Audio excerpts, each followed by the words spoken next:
her balcony at the castle in Ponyville. How could she see Ponyville? It didn't feel like it anymore. She couldn't recall the year. There had been so many.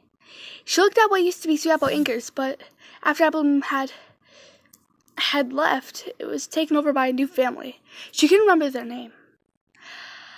A little farther off behind the orchard were 5 headstones, each of them bearing the cutie mark of one of her 5 friends. "Twilight, are you feeling okay?" came the familiar voice of Princess Luna. "We were just about to raise the moon for the night, and we thought we would stop in and check. How are you doing?"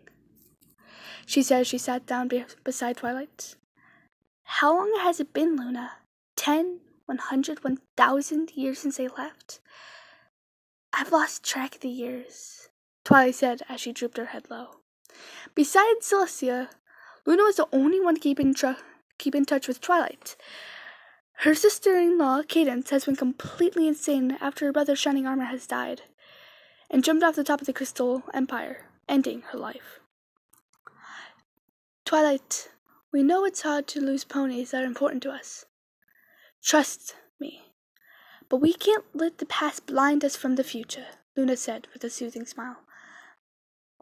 "I know, Luna, but they were my reason for living, and it kind of feels like they've been haunting me," Twilight said, looking into Luna's eyes.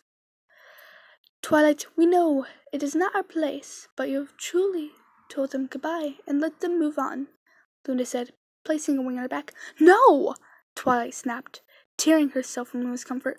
"I will never let you or any pony take them away from me!"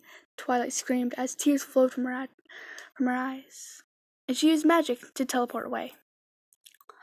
Luna took a moment before Twilight and went about her duties for the night, slower and teary-eyed. Twilight appeared on a hill, but not just any hill, the hill that her friends were buried in. She took a moment to look at the headstones, and the pain began.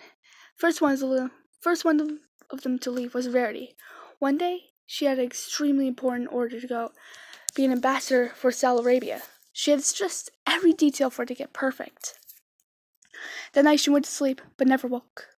Because her heart stopped from the stress in her sleep, her death was painless and quick. Next one was Fluttershy. Her death was long and strung out. She had gotten cancer in her bones and lived a life of agony. As the doctor told her, she would not leave the hospital. On the day she died, Twilight took her to her house to see her animals, and she enjoyed the last day of her life there. As the sun went down, her breath slowed, and as it kissed the horizon, she drew her last breath. Twilight tried to get the pain to stop, but the memories kept on flowing. Applejack was hard because her death was so sudden and quick. One day on the orchard, she had been helping Apple Bloom and her son, Jonathan, trim some trees. As she pulled down a branch on an older tree, the roots gave way and the tree fell on top of her. Last words she said to her sister were, figured one of these trees would get back at me." When they pulled her out from underneath the tree, Piggy Pie had died the way they expected her to. One day she was walking down the street, and when she just tripped over. She died with a smile on her face. The doctors concluded that all the sugar in her aging body had finally reached her heart. Twilight's death has been the hardest on Twilight, not because she was the last, but because they had a relationship together. It was Rainbow Dash, the Wonderbolt, and Twilight the Bookworm against the world. They started their relationship after T-Rex invaded. They thought life in Equestria was over. She had been showing the fools a new trick at the flight camp in Ponyville, where she taught when her wings gave out and she fell over 3 stories to the ground. Twilight couldn't leave her side, even after the doctor told her that Dash was gone.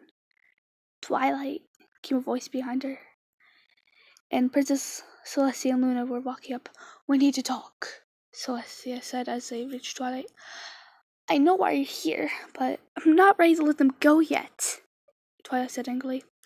"Let me show you something, Twilight," Celestia said as she used her magic to open a portal. "This is a portal to the past. It will take you to any time you want, but it has to be in the timeline of your friend's death." "Why would I do anything like that?" Twilight asked heatedly. "Because not letting you go of your friends is causing them to remain here instead of moving on," Celestia said sternly. "They will never know rest, and they will never have peace until you leave them. If you keep on this path, you'll find that it ends with you being separated forever, like your sister-in-law, Luna said. Okay, what do I need to do? Twilight spoke, barely over a whisper. I know it's hard, Twilight, but you need to accept they are gone, Luna said. But they never said goodbye, Twilight said, bawling. It's time for us to give you farewell. We'll never forget, came a voice. The three princesses looked wide-eyed at the headstones with 5 transparent bodies. Let's go, Twi, Dash said, leaving a psychic. Alright, I will, Twilight said sadly.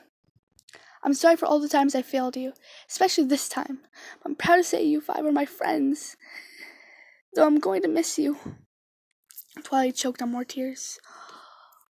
Look, girls, look at the light, Fluttershy said. The 5 looked into the light, when they exhaled as the spirits entered the afterworld. Twilight, we have some news for you, Celestia, looking right at Twilight. We found a spell in your library, and if you want, we can relieve you of your immortality. You'll live for another couple 100 years, but you will be able to see them again. Twilight smiled a big, broad smile, one bigger than Celestia ever remembered her giving, and nodded in acceptance. The 3 began to walk back to Ponyville. In the 500 years that Twilight's ever lived, she'd never been so happy for the future.